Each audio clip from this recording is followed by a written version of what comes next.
Hi, everybody. This is Silvio Canto in Dallas, Texas, on Tuesday, October the 22nd, and welcome to our commentary. Just a quick program updates, as they like to say. We were going to be visiting with our friend Bill Katz, the editor of Urgent Agenda. We do that in the podcast on the audio side only, but we're having some technical problems, and we've had to put that off until tomorrow. So I know that I mentioned that we were going to record it the last time we did a video, but we tried to, but there's some technical problems. So we're going to try to do it tomorrow. I always enjoy getting that weekend review perspective from our friend Bill Katz, the editor of Urgent Agenda. So hopefully that'll be the system, I should say. We'll be working tomorrow, hopefully, and then we can record the entire show as we like to do once a week. I've been talking to him once a week on my podcast for, my goodness, back to 2008, the year that Obama and McCain were running. So that tells you how far back we've been doing those weekly reviews, as we like to call them. Another big story that came out today is that President Trump is going to be sitting down with Joe Rogan. Now, look, I don't listen to Joe Rogan, and it's nothing negative. I just, for whatever reason, I just haven't done it. Have not started doing it. I don't. Many people do. I think he gets like 10 million listeners on his podcast. I mean, that's pretty impressive when you realize that he's getting more listeners. I don't know whether he does one every day or once a week. I don't know, but 10 million people—that is one heck of an audience. And apparently, he's very popular with young men. That's what I hear.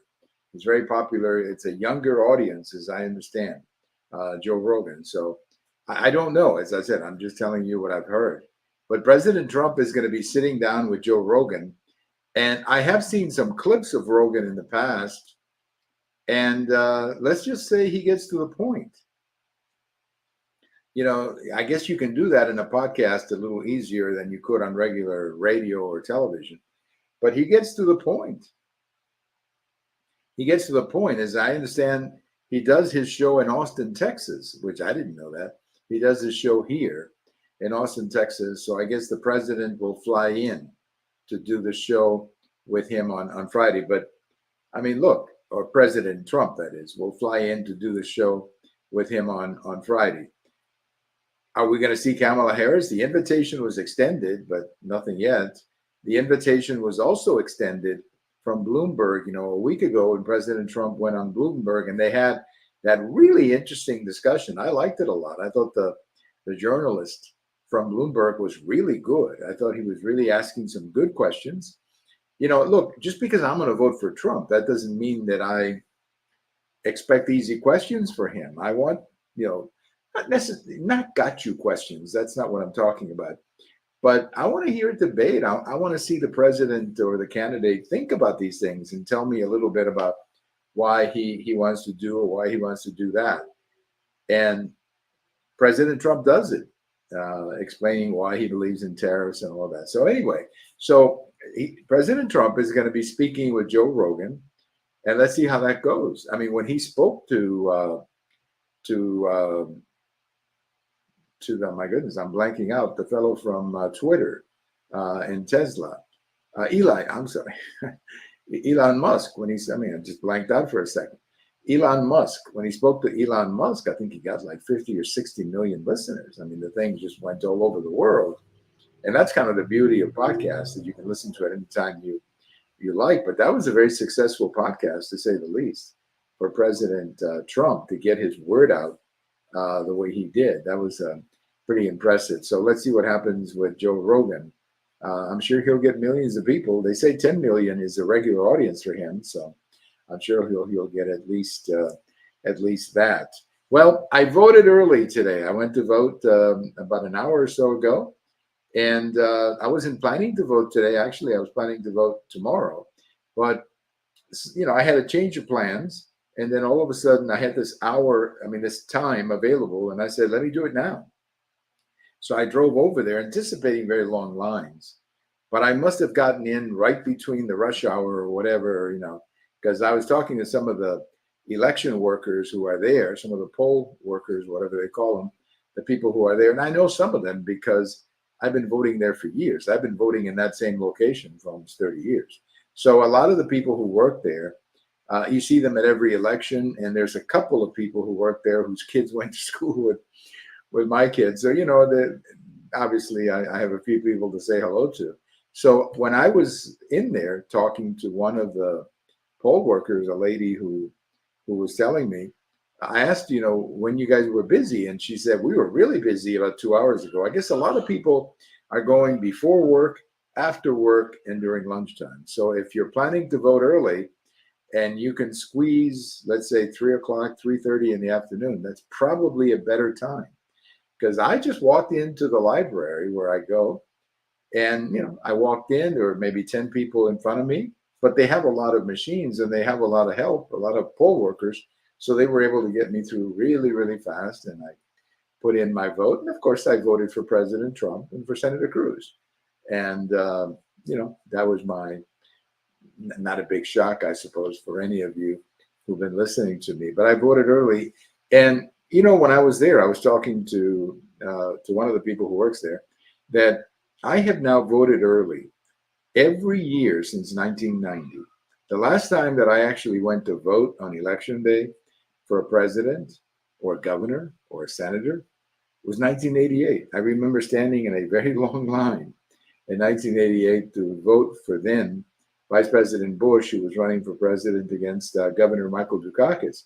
And I remember standing in a long line and saying, man, I don't want to do this again, because it took a lot of time. So in 1990, when I had the opportunity to actually vote early, I did. And I've been voting early ever since.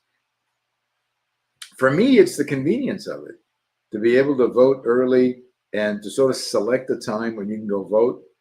So for me, it's just a matter of convenience. That's all that it is. And I'm glad that we in Texas have that convenience, to say the least. Now, there is a fellow, and if you're not following him, I would recommend that you do. You can follow him on Twitter or X, or you can follow his videos. You can subscribe to his videos on YouTube. There's a fellow named Mark Halperin, Halperin, Halperin. I think that's how you pronounce it. Mark Halperin, if I remember, used to work with ABC. That's the memory that I have, that he used to work with ABC. He may have also written for Newsweek. I don't remember for sure that part, but I'm pretty sure that he worked with ABC for a long time. And he's really good. I mean, he is really, really good when it comes to analysis. You're not going to get any better analysis than him. He gives it to you straight. I have no idea what his ideology is, but he's a very straight shooter. I mean, he tells you what's going on. Over the last couple of weeks, he has been talking about the fact that he had seen some numbers, internal polling, and just hearing from people, because he has a lot of contacts and he talks to a lot of people. And people, Democrats and Republicans, were both telling him that Trump's numbers were getting better. And that's pretty much what's happened so far.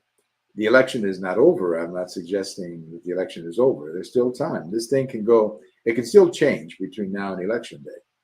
But let's just say that at the moment, it does look really better for Donald Trump. In other words, if you had both cards to play, Trump's cards or Kamala Harris's cards, you would rather have Trump's hand right now. He's got better cards to play at the moment.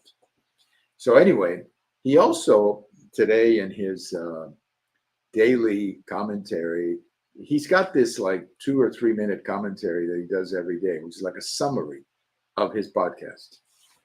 And I always listen to it or watch it because it's really informative. So today he mentioned that the early voting, the numbers in early voting from about 6 or 7 states that are voting early, like we do in Texas, that the numbers were good for Trump or good for the GOP, that the GOP was getting its voters out early. Now, for years, that had always been something the Democrats did better, actually, than Republicans. I mean, I to this day, I believe that the reason that Barack Obama defeated Mitt Romney in 2012, I'm convinced of this, is that he had a much better get out the vote organization. And he also used social media, not Obama himself, he probably wasn't doing this, but I'm just saying his people used social media as well as anybody ever has up to that point. Then, of course, everybody caught up with him after that. But anyway, Halpern is saying that the early numbers for the GOP are very good. Again, he's not jumping to final conclusions, but he's saying that if this continues, we may actually know who's going to win the election even before election day, because we will be able to have enough data of the early vote to, draw some conclusions about how it's all going to go, especially when you get to election day. On election day, more Republicans will vote. That's just a fact. More Republicans vote on election day. So if you've got a good, as they say, a good number of votes already in, and then on election day, more Republicans vote, you might be able to know, have a pretty good idea who's going to win. Again, like Halpern is saying, nothing's over yet. Nobody should be, popping champagne yet. It's like a baseball game, ninth inning. You still got to get 3 outs, so don't pop the champagne yet. But I think it does look good at the moment for President Trump. The trends are favorable to President Trump. So we'll see how all of that works out over the next couple of days, or couple of more than that. 10 days, 14 days, whatever the number is. Quick on this day in history, just a very quick one. It was on this day, October 22nd, at 7 o'clock Eastern time, 7 p.m., that President Kennedy addressed the nation about the missiles in Cuba. This was the night that he told the country about the missiles in Cuba. And then, of course, he put the military on alert and the blockade of Cuba and all of that. That was all announced on this evening back in 1962. My guess is that most people were not born or around today, were not born back then. Their memory of this day is, not much. For me, it is because, if you're from Cuba, then, at least in my case, I was a little boy in Cuba, and I remember all the tension that there was. So, but for most people, of course, it's just a historical footnote. But for me, it wasn't. And for my parents, it wasn't, to be sure. But it was 62 years ago today that President Kennedy made that speech. And man, think of how a lot of Americans must have felt that night when all of a sudden the president says there are nuclear missiles in Cuba and they're not going to stay. A lot of people thought it was over. A lot of people thought there would be a nuclear war. Not a bad guess, but of course it didn't happen that way. It got worked out in a controversial way, I think. So us think, but it never